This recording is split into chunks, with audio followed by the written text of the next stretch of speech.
तो ये movie start होते ही हमें नर्क का सीन दिखाते हैं जहाँ किंग यामा अपना यूजुअल ऑफिस का काम करता रहता है, लोगों का फेथ डिसाइड करने का। एंड उसमें भी ये इतना आलसी था कि बंदा वो लोग का एप्लीकेशन पढ़ तक नहीं रहा था, बस नाम ही देख के नर्क सीधा। लाइक इतना भी बुरा नाम नहीं है इस बेचारे का कि सीधा नर्क जाना डिजर्व करता है। ये सर ने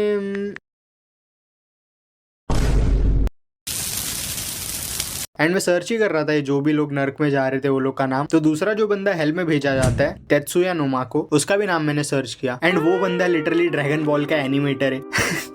खुद के स्टाफ को ही नर्क में भेज रहे हैं ये लोग, क्या हेट है ये। एंड शायद यही बंदे का नाम देख के किंग यामा का भी मूड खराब हो जाता है, क्योंकि बेचारे तेत्सुया के बाद ये बंदा लगातार सबको नर्क भेजने लग जाता है। फिर हमें बताते कि जो बंदे स्वर्ग जाने वाले हैं वो ये मस्त प्लेन में बैठ के जाएंगे, और जो गंदे बच्चे थे वो लोग ये चक्की सी मशीन में जाएंगे ताकि वो लोग के दिल की गंदगी निकल जाए। एंड मुझे ये दिल की गंदगी कम बल्कि वो जो सिगरेट्स के अवेयरनेस वाले एड्स में होते हैं ना, लोगों के फेफड़े दबा के निकालते, वो ज्यादा लग रहा था। फिर हमें इंट्रोड्यूस करते ये अनसीरियस बच्चे से जिसे काम से कुछ फर्क नहीं पड़ता था। एंड ये बंदा इससे कम अनइंटरेस्टेड नहीं हो सकता था अपने काम में, खाते खाते जज कर रहा है लोगों की पूरी जिंदगी को। पर इसे छोड़ के वापस बच्चे पे आते हैं जिसके नाचने की वजह से वो इविल फेफड़ों का तेल ओवरफ्लो हो जाता है। तो नॉर्मल लोग सोचेंगे कुछ और सेफ्टी मेजर्स होंगे ही यहाँ, क्योंकि लिटरल नर्क है ये, कोई रैंडम सस्ती कंपनी नहीं। पर नहीं थे। इफ भर गई ये सिलेंडर्स तो फटेंगे। एंड सेफ्टी के लिए फायर एक्सटिंग्विशर्स रखा है। कुछ ज्यादा ही बुरे वर्किंग कंडीशन है यहाँ के, सस्पेंड करने की जरूरत है ये बंदे को। देन वो धुएं की वजह से ये बंदा ओबीस होने लग जाता है बुरा वाला, एंड पीलिया हो गया वो अलग। देन पूरे के पूरे नर्क को कैंडीलैंड बना देता है अपनी पावर से, और ये बंदे के बस की कुछ नहीं थी अभी भी, सही में किसी काम का नहीं है ये। एंड एज उसने बैरियर डाल दिया पूरे के पूरे नर्क पे, जो भी मरे हुए लोग के सोल्स थे वो अपनी अपनी बॉडी में जाने लग जाते। जैसे जूलियट जिंदा हो जाती है, पर रोमियो बुढ़ा हो गया था, तो जिंदा होने के बाद पहली चीज उसको वो बोलती है कि छी बुढ़ा हो गया तू अब, तो वही बोलता है तो 60 साल हो गए तेरे टपकने के बाद से, तू कैसे नहीं हुई। तो वो कुछ बोलती नहीं, जस्ट ये पोज करती है, जो देख के पता चल रहा था कि सोच रही है भाड़ में जाइए बुड्ढा, मैं तो चली नया रोमियो ढूंढने, लॉयल नहीं थी जूलियट। देन गोकू को भी वेटनेस फील होती है, तो वो टेलीपोर्ट करके जाता है नर्क में अपने हरे पंटर के साथ। एंड पूरी की पूरी कैंडी लैंड बन चुकी थी वो जगह। ऊपर से शक्ल देखो बंदे की, ये है नर्क का किंग, हेल्प मांग रहा है 2 ऑलरेडी मरे हुए लोगों से। और हाँ, गोकू डेड है इसमें, क्योंकि आई थिंक ये मूवी अराउंड वो टाइम की है जब गोकू मोटे बू से फाइट करके वापस ऊपर आ गया था, क्योंकि मेंशन करता है फाइट के बीच में बू के बारे में। इवन दो कैनन नहीं है ये मूवी, पर स्टोरी वही टाइम की है। वेजिटा मरा हुआ है इसमें खुद को सैक्रिफाइस करके, एंड बस उतना ही जानने की जरूरत है अभी के लिए। फिर गोकू लोग ऊपर जाते हैं मोटे के पास, तो वो अपने 4 निप्पलों से हवा मार के उन लोग के बाल उड़ा देता है। देन गोकू ये सस्ते पिक्कोलो को प्लान बताता है कि वो ये जानेनबा से लड़ लेगा, तब तक उसे ये बैरियर को हटाने का तरीका ढूंढना होगा। तो गोकू इजीली लेके चला जाता है उसे नीचे, एंड नीचे आते ही गिर जाता है ये बंदा। एंड अब चालू होगी फाइट वो दोनों के बीच। सबसे पहले जानेनबा जमीन पे फ्रीज हुए लोगों को अपने बच्चे बना के गोकू की तरफ भेजता है, जो सब भीड़ में होने की वजह से गोकू पे सक्सेसफुली चढ़ जाते हैं, पर वो भी इजीली चिल्ला के क्लियर कर लेता है खुद को। फिर ये मोटा सारे उड़ते कैंडीज को गोकू पे गिराने की कोशिश करता है, जो ऑब्वियसली नहीं कुचल पाते गोकू को, पर वो वापस कैंडीज को कंट्रोल करके गोकू को दबोच लेता है एंड भागने लगता है, जो कि इतना तेज था कि गोकू कैंडीज के बीच में से सबसे पहली चीज ये देखता है। सही में अगर मैं होता गोकू की जगह तो ऑलरेडी मर गया होता डर से। वर्स्ट नाइटमेयर है ये मेरा, एंड मुझे पता भी नहीं था ये देखने से पहले। पर उसके टैकल से गोकू को कुछ नहीं होता, तो वो रिकवर करके रश करता है, सोच के कि ये मोटा अभी भी दौड़ ही रहा है, क्या ही कर लेगा। पर बंदा लिटरली बैठ के गोकू को ये लुक देता है, एंड इसी के बाद उसे रुक जाना चाहिए था, पर नहीं रुकता। एंड ये 300 टन का जानवर उसे एक हाथ पे खड़े होके उड़ा देता है। बंदा लिटरली रोनाल्डो बन गया, बस मोटा, पीलिया के साथ, और हाँ 4 निपल्स भी। गोकू उस पर रिकवर होके वापस रश करता है, बट ये जस्ट उसे चाटा दे देता है। क्या पता चाटा बोल भी सकते हैं इसे या नहीं। फिर वो मोटा पोर्टल में पंच मारता है, जो गोकू को लग जाता है। देन एक और, जिससे बेचारे का मुंह खुल गया, एंड जस्ट खेलने लग जाता है गोकू को बॉल समझ के। फिर कुचल देता है उसे, पर कैमरा का पर्सपेक्टिव चेंज होते ही वो स्क्वाट करता रहता है उसके हाथ को लेके। फिर वो मोटा एक और पंच मारता है सेम तरीके से, तो गोकू भी लॉक इन कर लेता है एंड गांड के बल गिरा देता है ये जानवर को। फिर गोकू अपना ट्रम्प कार्ड कामेहामेहा यूज करता है, सोच के कि जब तक इसका बैलेंस बिगड़ा है तब तक खत्म कर दूंगा इसे। पर वो जस्ट अपने हाथ पे एक छोटा गोकू स्पॉन करके काउंटर कर देता है बेचारे गोकू पे उसका ही अटैक, और हंसता है इस पे वो अलग।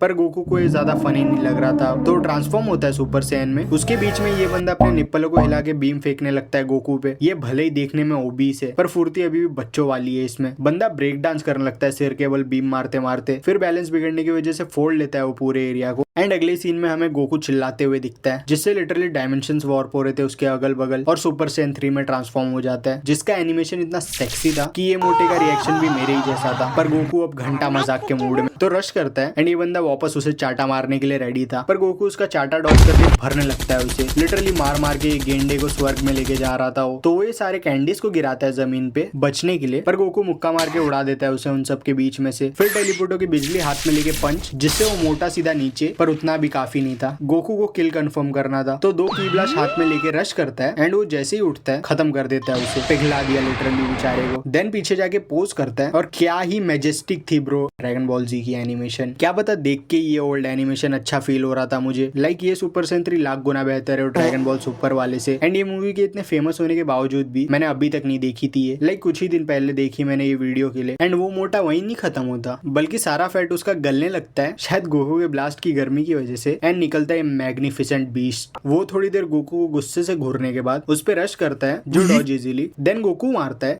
तो ये जस्ट मुंह टेढ़ा करके ब्लॉक कर लेता है एक हाथ से। उसके बाद पूछ से मारने जाता है उसे, जिसके लिए इसे पूरा फ्रंट फ्लिप मारना पड़ता है, तो ऑब्वियसली डॉज कर लेता है गोकू। हाथ फ्री था, फिर भी बंदे को शो ऑफ करना है। गोकू फिर जमीन पे हाथ रख के दोनों पैर से खींच के भजा देता है उसके मुंह पे, एंड उसका मुंह ऐसा बदसूरत बना दिया, तो वो भी गोकू का पैर पकड़ के शायद ब्रोली ट्रीटमेंट देने वाला था उसे, पर इतनी आसानी से कैसे। वो वापस मुंह टेढ़ा कर देता है उसका, और पीछे जाके एक की ब्लास्ट जो ये गायब करके गोकू के पीछे से भेज देता है। ये भी पावर क्या ही कूल है, ड्रैगन बॉल जी के कॉन्सेप्ट क्या ही मस्त थे। देन गोकू रुक के वापस रश करता है एंड सीधा घुसना मुंह पे, देन वापस गायब होके लात। फिर पीछे आके की ब्लास्ट पॉइंट ब्लैंक पे करने वाला था, पर ये बंदा ज्योमेट्रिकल शेप्स बन के गायब हो जाता है। फिर गोकू के पीछे से जस्ट हाथ आता है की ब्लास्ट वाला, एंड बूम, क्या ही कूल दिखती है ये गायब होने की पावर। ये गायब होने की पावर मेरी फेवरेट टेलीपोर्टेशन की टेक्निक है पूरे ड्रैगन बॉल जी में। देन गोकू को स्माइल देके उसको उल्टी करने जाता है, जो गोकू नहीं डॉज कर पाता, क्योंकि वो भी शॉक था कि कितना कूल है ये बंदा। फिर गोकू के सामने आता है वही कूल तरीके से, जमीन पे गिरा हुआ एक वेपन उठाता है अजीब सा, एंड उसे अपने स्वॉर्ड में ट्रांसफॉर्म कर लेता है। क्या नहीं कर सकता ये बंदा। देन रश करके देता है एक स्लैश, जो लिटरली स्पेस तक को काट दे रही थी। फिर गोकू जब तक रिकवर होता है अपने बैक जंप से, तब तक एक और। देन वो स्क्रीन के बाहर से आके की ब्लास्ट फेंकता है पॉइंट ब्लैंक पे, एंड ये बंदा की ब्लास्ट को भी काट देता है। क्या ही कूल है ये। बट वो ब्लास्ट स्टिल कटने के बाद भी उसे ही लगती है, पर कुछ नहीं होता उसे। फिर एक और चार्ज करता है बड़ा सा स्लैश, जो देख के गोकू एक कैंडी के पीछे छुप जाता है, सोच के कि ये बचा लेगा उसे, पर ना, कंधा ले जाता है वो गोकू का। और एनिमेशन देखो भाई, इवन दो ये मूवी है पर स्टिल क्या ही सही लग रहा है ये एनिमेशन, छोटे वोटे खरोचे। देन गोकू के बाजू में आ जाता है एंड भरने लगता है उसे। बेचारे गोकू की हालत बिगड़ी पड़ी थी इससे, तो वो ये खून की नदी में गिर जाता है, जो देख के ये बंदा फुल आर्टिस्ट गिरे दिखाने लगता है। वो पूरे ट्रायंगल से पूल को काट के खाली गोकू जितना ही रखा था, ऐसा लग रहा है उसे सील कर दिया है वो अंगूठी के कैंडी में जो बचपन में मिलता था। फिर फाइनल फिनिशिंग ब्लो देने जाता है, पर यही जानिमा खुद ही फूट जाता है एंड गोकू भी फ्री हो जाता है। एंड अब एंट्री होती है भाई की। वेजिटा को भी उसकी बॉडी मिल गई थी हेल्थ फ्रीज होने की वजह से, पर वो आते ही बोलता है मैं अकेले भरूंगा इसे,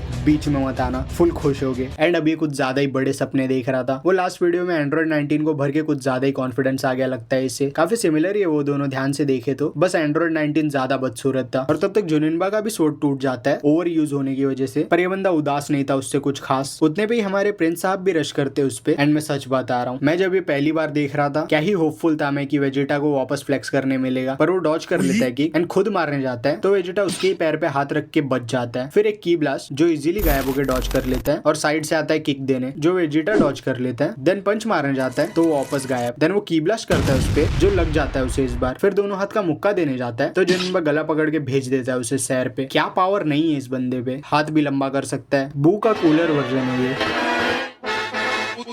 एंड बेचारे वेजिटा की फाइट यहीं खत्म। उसे नोकीले बॉल्स के यहाँ पे फेंक देता है। फिर यहाँ पे वही सब नाटक होता है कि फ्यूज कर ले, नहीं करूंगा, कर ले, नहीं करूंगा, उससे अच्छा मर जाऊंगा मैं, पर तू ऑलरेडी मरा हुआ है।